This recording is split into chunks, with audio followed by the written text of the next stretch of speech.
एक गांव में पिंकी नाम की एक औरत रहती थी। वो बहुत ही सुंदर थी।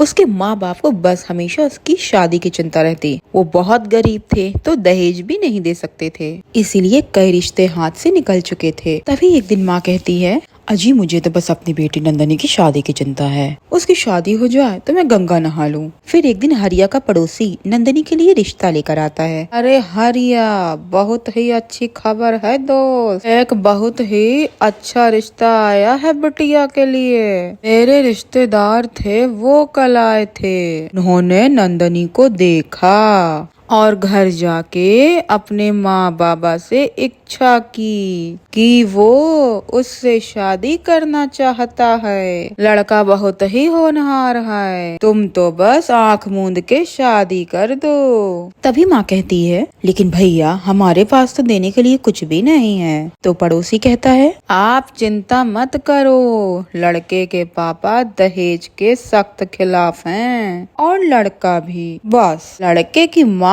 थोड़ी सड़ियल है, लेकिन कौनो बात नहीं, नंदनी बिटिया उनका भी दिल जीत लेगी। बाकी सब बहुत अच्छा है। विमला और हरिया शादी के लिए मान जाते हैं और नंदनी की शादी राहुल से हो जाती है। नंदनी अपने ससुराल जाती है। फिर अगले ही दिन, नंदनी मैडम बहुत आराम हो गया, चलो अब काम पे लग जाओ, हम सब के लिए खाना बनाओ।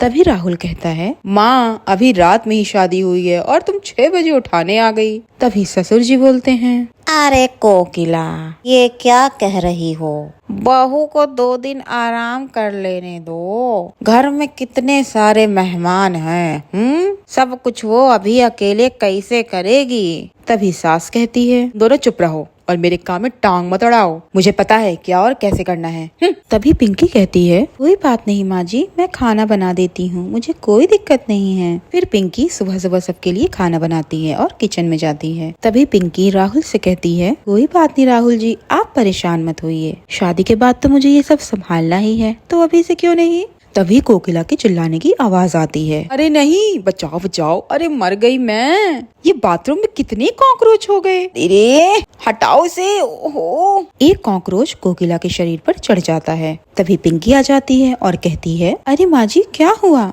आप कॉकरोच से डरते हो? लेकिन ये तो छोटा सा है, इससे कैसे डर, ये एक तो छोटा सा कीड़ा है, डायनासोर थोड़ी ना है।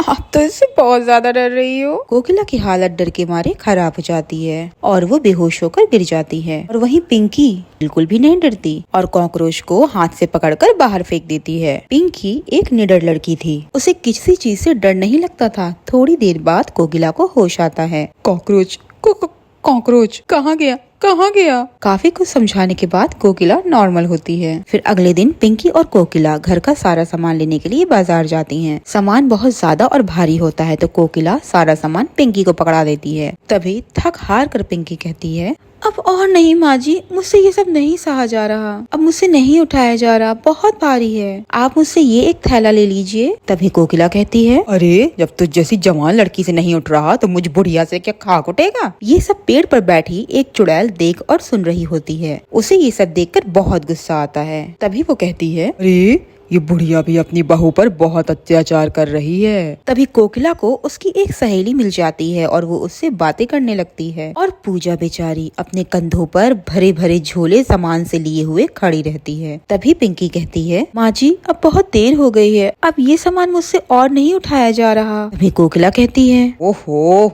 आजकल की सुकुमारी लड़कियों के बस का तो कुछ भी नहीं है।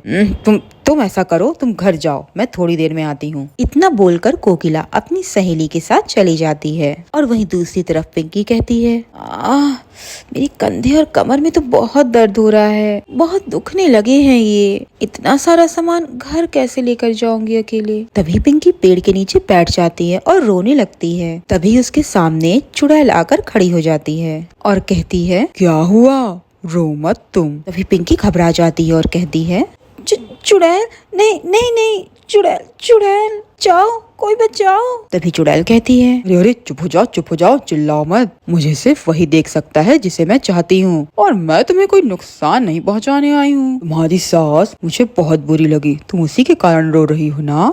बताओ। तभी पिंकी कहती है, वो बड़ी हैं, ये सोचकर मैंने हमेशा उनका सम्मान किया, लेकिन वो मुझे सिर्फ दुख देती हैं। मुझे समझ नहीं आता कि उन्हें मुझसे क्या चाहिए। तभी चुड़ैल कहती है, देखो तुम जितना दबोगी वो तुमसे तुम्हारा उतना ही फायदा उठाएगी। अत्याचार करना और अत्याचार को सहना दोनों बराबर के पाप हैं। मेरी भी सास ऐसी थी, आज मैं जो भी हूँ उसी की वजह से हूँ, इसीलिए समय से तुम्हारी सास को सबक सिखाना बहुत जरूरी है। तभी पिंकी कहती है, लेकिन कैसे, मुझे नहीं पता। तभी चुड़ैल कहती है, अरे रे रे कितनी भोली हो, इसीलिए मैं तुम्हारे साथ कुछ गलत नहीं होने दे सकती। चलो मैं तुम्हारे साथ तुम्हारे घर चलती हूँ। चुड़ैल सारा सामान उठा लेती है और पिंकी के साथ उसके ससुराल पहुँच जाती है। कुछ देर बाद कोकिला भी घर आ जाती है। बेचारी पिंकी अकेले ही सारा काम निपटा के सबके लिए खाना तैयार करती है। सब खाने के टेबल पर बैठते हैं। कोकिला के चिल्लाने की आवाज आती है। तभी राहुल और राहुल के पापा दोनों कोकिला के कमरे की तरफ भागते हैं। तभी कोकिला चिल्लाने लगती है, अरे बेटा ये देखो, ये कॉकरोच फिर से आ गया, और इस बार ये तो और भी मोटा और उड़ने वाला है। तभी चुड़ैल कहती है, अरे पिंकी हुआ क्या,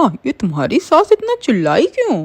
तभी पिंकी कहती है, अरे कुछ नहीं, कॉकरोच आ गया होगा, और क्या, दिन रात ये ऐसे ही चिल्लाती रहती है। तभी चुड़ैल हंसने लगती है और कहती है, कॉकरोच से डरती है तुम्हारी सास? फिर इसे सबक सिखाने का एक जबरदस्त आइडिया आया है मेरे दिमाग में। तो पिंकी कहती है, मतलब मैं कुछ समझी नहीं चुड़ैल जी। तो चुड़ैल कहती है, देखो तुम्हारी सास को कॉकरोच से डर लगता है, तो मैं तुम्हें कॉकरोच बना देती हूँ अपनी शक्तियों से। तभी पिंकी कहती है, लेकिन क्या ये हो सकता है? तो चुड़ैल कहती है, अरे बिल्कुल, मैं हूँ ना, तुम जब चाहो तब कर सकोगी। शाम हो जाती है और सब पड़ोसी रिश्तेदार आते हैं। पिंकी की मुंह दिखाई होती है। रस्म खत्म होने पर कोकिला पिंकी के पास आती है और उससे कहती है कि जल्दी से सब मेहमानों के लिए खाना बनाओ और उन्हें खिलाकर सो जाओ, और सुबह जल्दी उठकर सबके लिए हलवा पूड़ी बनानी है तुम्हें। सब खाना खाकर फिर जाएंगे अपने अपने घर। बेचारी पिंकी सबके लिए खाना लेकर जाती है, पर चुड़ैल ने अपने जादू से सबके लिए खाना बना दिया होता है। चुड़ैल जानबूझकर कोकिला का खाना बेकार बनाती है और उसमें जुलाब की गोलियां मिला देती है। तभी कोकिला कहती है, छी, कितना बेकार खाना बनाया है, कोई स्वाद ही नहीं है। कोकिला मेहमानों के आगे कुछ नहीं कह पाती। वहीं चुड़ैल और पिंकी दोनों रसोई में जाकर खूब हंसती हैं। उसी रात कोकिला का पेट खराब हो जाता है और उसे बार बार शौच के लिए जाना पड़ता है। तभी उसे राहुल मिल जाता है और वो कहती है, अरे बेटा, पता नहीं तेरी बीवी ने कैसा खाना बनाया है, मेरा तो पेट ही खराब हो गया। अगली सुबह सब मेहमान चले जाते हैं। तभी चुड़ैल कहती है, पिंकी अब तुम मेरे जादू से जो भी रूप चाहो ले सकती हो, बस मन में बोल देना जो भी बनना हो, और तुम्हें वापस पिंकी बनने के लिए बोलना होगा कि मैं पिंकी हूँ, तो तुम वापस पिंकी बन जाओगी और तुम अपनी सास को काबू में रख सकोगी डरा कर। तभी पिंकी कहती है, क्या सच में?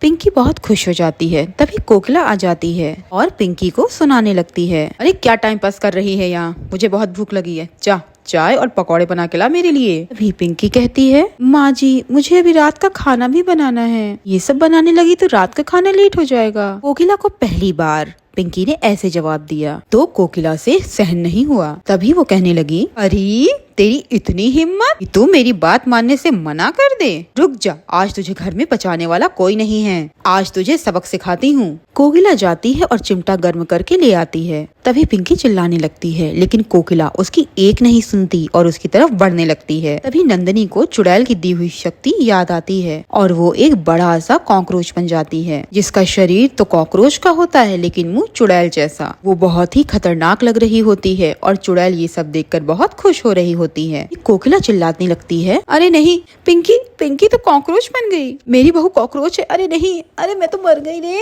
अरे कोई तो बचाओ, अरे कोई तो बचाओ। तभी पिंकी कहती है, अब बोलो माँ जी, मुझे परेशान करोगी? तो कोकिला घबरा कर कहने लगती है, अरे नहीं नहीं बेटी, मुझे माफ कर दो, मैं तुम्हें कभी परेशान नहीं करूंगी, मुझे माफ कर दो, अपने असली रूप में आ जाओ, अरे मुझे बहुत डर लग रहा है बेटा। फिर पिंकी अपने असली रूप में वापस आ जाती है। तभी कोकिला कहने लगती है, अरे मेरी प्यारी बहू, आज से हम दोनों मिलजुल कर सारे काम करेंगे, बस तुम दोबारा कॉकरोच मत बनना। तभी पिंकी कहती है, माँ जी ये कैसी बातें कर रही हो आप तो मेरी माँ जैसी हो। आप चाहे कोई काम करो या ना करो, मैं सब संभाल लूंगी। मैं तो बस आपको ये बताना चाहती थी कि बहू भी किसी घर की बेटी होती है, उन्हें यूं बेवजह परेशान नहीं करना चाहिए। उसके बाद से कोकिला पिंकी के साथ ठीक से रहने लगती है और चुड़ैल भी वहाँ से खुशी खुशी चली जाती है।